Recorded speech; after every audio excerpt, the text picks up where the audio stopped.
অযোধ্যা পাহাড় ঠুলকা বাঁধ প্রকল্প প্রজেক্ট বাতিল করো, বাতিল করো, বাতিল করো। বাঁধ সংরক্ষণ আইন 2000 বাতিল করো, বাতিল করো, বাতিল করো।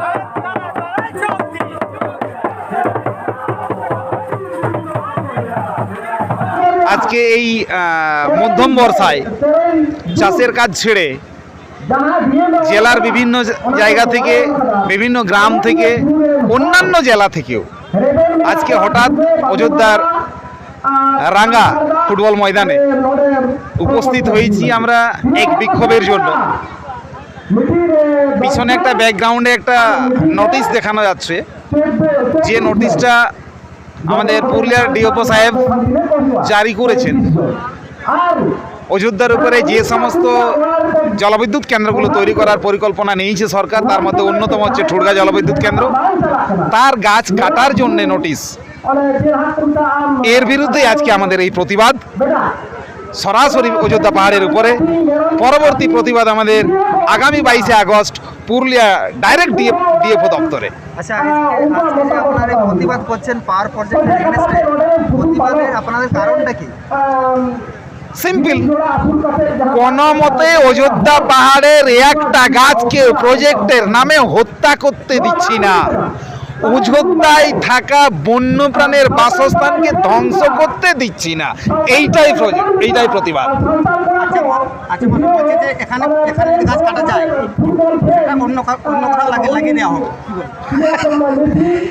আচ্ছা, আমি একটা প্রশ্ন করতে চাই, সেই গোপাল ভাঁড়ের গল্পের মতো আমার ভাতের হাঁড়ি থাকবে বাঁশের ডগায়, আমি আগুনে জালটা দেবো গাছের গোড়ায়, তো ভাতের হাঁড়িটা উপরে সেদ্ধ হবে? পুরুলিয়ার গাছ যদি কাটা যায়, অযোধ্যার গাছ যদি কাটা যায়, অযোধ্যা বুরুকে যদি ধ্বংস করা হয়, তাহলে অযোধ্যার বন, প্রকৃতি, নদী, নালা এবং তাপমাত্রা, বৃষ্টিপাত পুরোটাই বিঘ্নিত হবে।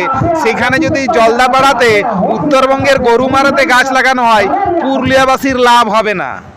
অর্থাৎ একদম মোদ্দা কথা, পুরুলিয়ায় থাকা অযোধ্যা পাহাড়ের গাছকে একটাও হাত দিতে দেবো না, এইটাই প্রতিবাদ। ইমিডিয়েট এই গাছ কাটার যে নোটিশ পিছনে দেখা যাচ্ছে, এই নোটিশ ডিএফও সাহেব যদি না প্রত্যাহার করে নেন, এই আন্দোলন চরম থেকে চরম আকার ধারণ করার সম্ভাবনা আছে। যা আমি ডিএফও সাহেবকে সতর্কবার্তা দিই, আপনি আপনার এই অর্ডার ইমিডিয়েট প্রত্যাহার করুন। যেরকম অযোধ্যা পাহাড় আছে যেন সেই রকমই দাঁড়িয়ে থাকে।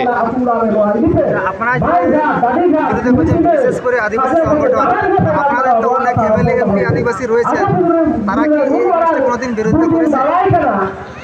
দেখুন, জনপ্রতিনিধিরা পার্লামেন্টে যায় বা বিধানসভায় যায় বা রাজ্যসভায় যায় তার এলাকায় থাকা আমজনতার সুখ দুঃখের কথা তুলে ধরার জন্য, কিন্তু এইখান থেকে নির্বাচিত সেই সমস্ত প্রতিনিধিরা, ইভেন আদিবাসী এবং ও আদিবাসী, তার নিজের এরিয়ার ভালো মন্দের কথা ঠিকঠাকভাবে লোকসভায় বা রাজ্যসভায় বা বিধানসভায় বলে না, ঘুমিয়ে থাকে, চুপচাপ থাকে। তার কারণ, যদি তারা সত্যি বলে ফেলে তাহলে অনেক ক্ষেত্রে তার নিজের দলের বিরুদ্ধে, নিজের সরকারের বিরুদ্ধে চলে যায়, ফলে পরবর্তীকালে তার টিকিট পাওয়ার সম্ভাবনাটা কমে যায়।